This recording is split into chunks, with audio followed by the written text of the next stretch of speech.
সুপ্রভাত আমার পরিবারের সকল বন্ধুদের। তো মন্দিরা বৈশাখী ফ্যামিলিতে তোমাদের সবাইকে স্বাগতম। হ্যাঁ, অনেক দিন যাবৎ এই চ্যানেলে ভিডিও দিতে পারিনি। সত্যি কথা বলতে শোনো, নানা রকম ব্যস্ততা, তারপর সরস্বতী পুজো গেল, আর এখন তো তোমরা সবাই জানো হঠাৎ করেই আমার বোনুর বিয়ে লেগে গেছে। কারণ বিয়ে একটা মানে ভীষণ চাপ। যারা যারা মন্দিরা বৈশাখী ভ্লগ দেখো আর কি, আমাদের আর একটা ইউটিউব চ্যানেল, তারা তো সবাই জানো যে আমার বোনুর মানে আমার নিজের বোনের বিয়ে, আমার একটা মাত্র বোন। তো ওর বিয়ে মানে পুরো চাপটাই আমার আর মন্দিরার মাথায়। কারণ দেখো, বাড়িতে বাবা আছেন ঠিকই, কিন্তু বাবার বয়স হয়েছে এবং একা হাতে সে কতটাই বা করবে। তো আমার আর মন্দিরার ওপরই দায়িত্বটা বেশি, যাতে বিয়েটা সুসম্পন্নভাবে সুন্দরভাবে আমরা দায়িত্বটা পালন করতে পারি। কারণ আমার বাবা মা দুজনাই খুব অগাধ আমাদেরকে বিশ্বাস করে। আর দেখো, বিশ্বাসের থেকেও বড় কথা, আমি তার নিজের বড় সন্তান। দেখো, আজকে যদি আমার আর একটা ভাই বা দাদা থাকতো, তার ওপর ঠিক যতটা চাপ, ঠিক ততটাই আমার চাপ। কারণ তোমরা হয়তো অনেকে অনেক কিছু বলতে পারো, কিন্তু আমার বাবা মায়ের কাছে কিন্তু আমি আমার মা বাবার কাছে, সে যাই বলো, মেয়ে বলো ছেলে বলো যেটাই বলো, সব থেকে বড় কথা আমার বাবা মায়ের আমি সন্তান, এটাই হচ্ছে আমার মা বাবা জানে। এবং যেহেতু বাড়ির বড়, তা বড় বলে বোনের বিয়ে, সেখানে তো একটু চাপ থাকবেই। আর আমার বোনের বিয়ে আর বেশি দিন বাকি নেই, আর হাতে গোনা 20-25 দিন আছে।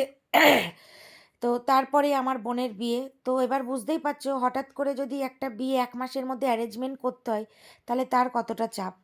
তো তোমরা তো ওই ব্লগে দেখেই নিয়েছো যে আমি বিয়ের কার্ড টার্ড সবই মোটামুটি ছাপানো হয়ে গেছে। তারপর এখনও অনেক কিছু কেনাকাটি বাকি, এই টুকটুক করে সবই করতে হবে এই কদিনের মধ্যে।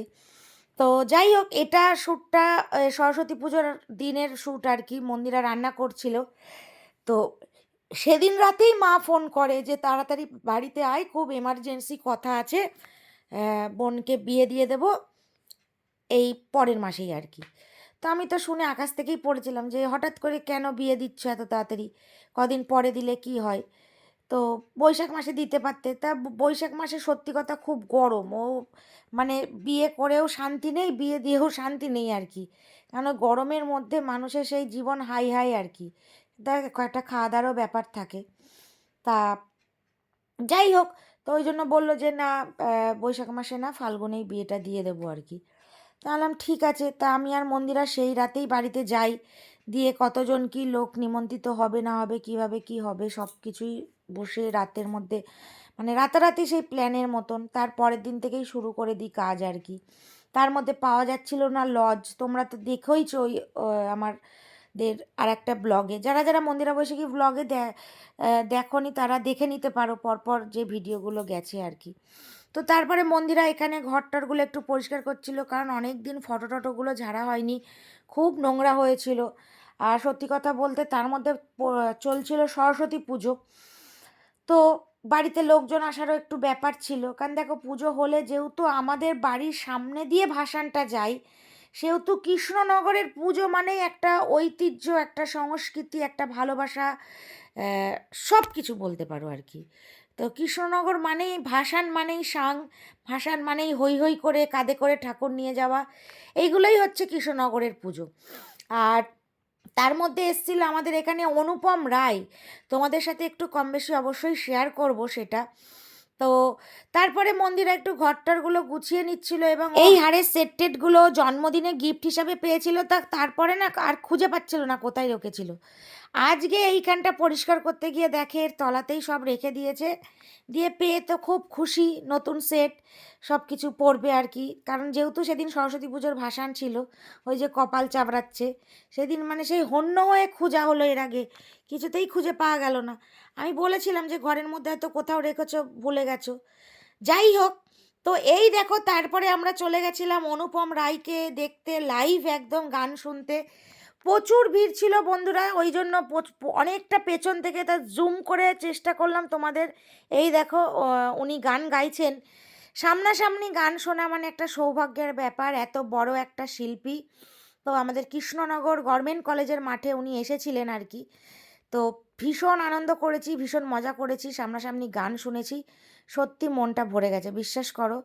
আর সবথেকে বড় কথা দেখো, এত বড় বড় শিল্পীরাদেরকে যদি সামনে থেকে দেখা যায়, কার না মনটা ভালো লাগে তোমরাই বলো। দেখো এখানে কীরকমভাবে সেলিব্রেশন করা হচ্ছে এবং কি কি হচ্ছে, মানে জাস্ট ফাটাফাটি বন্ধুরা। মানে সামনাসামনি না দেখলে না সত্যি এই সব আনন্দের কোনো ভাগ হয় না আর কি। তো যাই হোক, কারা কারা এইসব গায়ক টায়কদের সামনাসামনি দেখেছো, লাইভে গান শুনেছো, অবশ্যই কমেন্ট করে জানিও। তা আমি এমন একটা শহরে থাকি, এখানে সত্যি কৃষ্ণনগর একটা গর্বের শহর আমাদের কাছে। কারণ এখানকার পুজো ভাসান প্রতিটা সব কিছুই আর কি এমন একটা জায়গা, মানে এমন কিছু হয় যেগুলো আর কি বলে ভাষায় প্রকাশ করতে পারবো না। তো এই দেখো, তোমাদেরকে বলেছিলাম মন্দিরা বৈশাখী ভ্লগে যে আমাদের এখানকার ভাসানটা তোমাদের সাথে একটু শেয়ার করব, কিন্তু সত্যি সত্যি করে হয়ে ওঠা হচ্ছিল না, কারণ এতটা হট করে ব্যস্ত হয়ে গেছি। কিছুতেই এই চ্যানেলে যতবার ভাবছি ভিডিওটা এডিট করে দেব তোমাদেরকে, কিন্তু সময় করে সত্যি সত্যি আর উঠতে পারছিলাম না। এবং এই যে ঢাকের আওয়াজ আহ, সত্যি অনবরত। এবং ভোর 5টা 5:30 অবধি আমাদের কৃষ্ণনগরে আর কি ভাসান হয়েছে বন্ধুরা। মানে সন্ধে 7টা থেকে শুরু হয়েছে, ভোর 5:30 অবধি। নয় নয় করে হলো 350-র কাছে ঠাকুর আর কি। কি সব সাঙে যায় না, কিছু সাঙে, কিছু রাজের চাকায়, কিছু গাড়িতে। তোমরা তো কৃষ্ণনগরের জগদ্ধাত্রী পুজোর ভাসানটা দেখেই নিয়েছো, আমি দেখিয়েছিলাম ব্লগের মাধ্যমে। কারা কারা দেখেছিলে আমি জানি না। তার এইটা ছিল আমাদের ঠাকুর, আমাদের মণিমা আর কি, আমাদের পাড়ার ঠাকুর। দেখো আমি আর কি বাড়ির থেকে আসিনি, আমি ফ্ল্যাটের সামনে থেকে ধরে নিয়েছিলাম, যেহেতু আমাদের ফ্ল্যাটের সামনে দিয়েই প্রতিটা ঠাকুর আর কি ভাসান যায় আমাদের জলঙ্গি নদীর তীরে। আর গাড়ি করেছিল, তা মন্দিরা এই দেখো গাড়িতে বসে বসে যাচ্ছিল আর আমি হেঁটে হেঁটে যাচ্ছিলাম। খুবই ভিড় এবং খুব নাচানাচি আনন্দ সব কিছু করেছি ভাসানে। কারণ দেখো বছরে পুজো একবারই আসে, সামনে বছর কে কোথায় থাকবো না থাকবো সত্যি সত্যি জানি না। ওই জন্য যতক্ষণ শ্বাস তো ততক্ষণই আস আর কি। তো খুবই আনন্দ করেছি, খুব মজা করেছি পুজোতে, এবং সরস্বতী পুজোটা ভালোভাবে কাটিয়েওছি। আর এই সরস্বতী পুজোতে দিন রাত্রে আর কি, তার আগের দিনকে আর কি রাত্রিরে আমার বোনুর বিয়েটাও ঠিক হয়ে যায় আর কি। সব কিছু একটা বলে না যে যখন সময় ভালো আসে তো সব হয়তো একসাথেই সব কিছু হয়ে যায়। তো সেই সব নিয়েই এখন চলছে আর কি, যতক্ষণ না বিয়েটা সম্পূর্ণ করতে পারছি ততক্ষণ তো একটা হেডেক চিন্তা থেকেই যায়। তো এই দেখো সাঙে করে মা যাচ্ছে রাজবাড়ির পথে, আর আমাদের এখানে নিয়ম তো জানোই, আমাদের রাজা কৃষ্ণচন্দ্রের রাজবাড়ি ঘুরবে, তারপর মা জলে আর কি বিসর্জন হবে। তা প্রতিটা ঠাকুরই বারোয়ারি যে যেখান থেকেই বেরোক, সবার আগে রাজবাড়ি নিয়ে গিয়ে ঠাকুর ঘুরাবে, তারপর মা জলঙ্গির দিকে বিসর্জনের পথে যাবে। তাই দেখতেই পাচ্ছ আরও একটা ঠাকুর আসছে সাঙে করে। দেখো সামনাসামনি দেখে যা আনন্দ বা যা মজা, জানি না ভিডিওতে কতটা তোমরা মজা বা আনন্দ পাচ্ছ, কিন্তু কখনো যদি পারো আমাদের এই ভালোবাসার ছোট্ট শহর কৃষ্ণনগরে ঘুরে যেও, আশা রাখি খুব আনন্দ এবং মজা পাবে।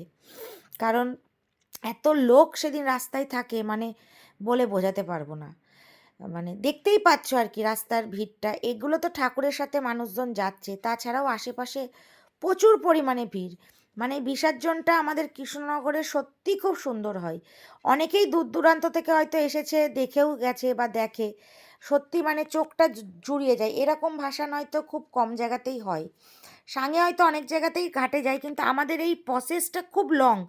কারণ আমাদের রাজবাড়ি থেকে, কৃষ্ণনগর রাজবাড়ি থেকে আমাদের জলঙ্গি নদীর দূরত্বটা প্রায় 2 থেকে 3 কিলোমিটারের কাছে। তো সেই 2-3 কিলোমিটার ঠাকুরকে মানে কাঁধি করে নিয়ে এসে ভাসান দেওয়াটা একটা বিশাল ব্যাপার, বিশাল ব্যাপার, বিশ্বাস করো। তো যাই হোক, খুব আনন্দ করেছি, মজা করেছি, তা আজকে তোমাদের সাথে সেটা শেয়ার করলাম। তো আজকের ভিডিওটা এই অবধি, সবাই ভালো থেকো, টাটা।